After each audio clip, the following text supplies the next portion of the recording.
Қазақсыз бұл ғасырдың басы. Қазақ даласы бейбіт өмір сүріп жатқан еді. Алайда бұл тыныштық ұзаққа созылмады.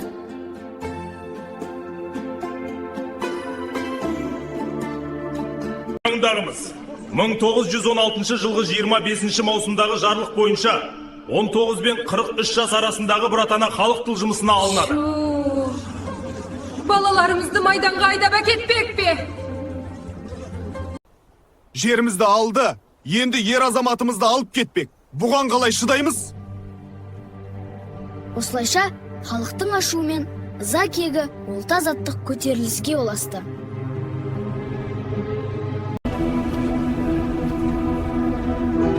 Бұл жер үшін, ел үшін күрес. Біз әділетсіздікке қарсы тұрамыз. Кемдік қару жарағы аз болса да, халықтың рухы мықты еді. Олар еркіндік үшін күресті.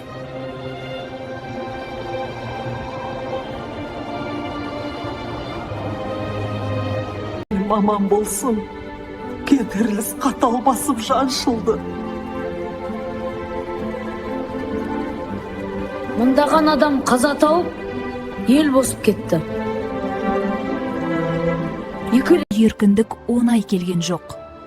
Оны қорғау әр ұрпақтың парызы. Емітілім, ыстақтан киімдерімдегі еркіндік мейлім секінға жүрсі. Ұттекші сол өзбес халық. Бірақ 1916 жылғы көтеріліс қазақ халқының бостандыққа деген рухын оятты. Бұл күрес кейінгі тәуелсіздік жолына бастады. Араға сиян балғатқан, жағыз әз қалған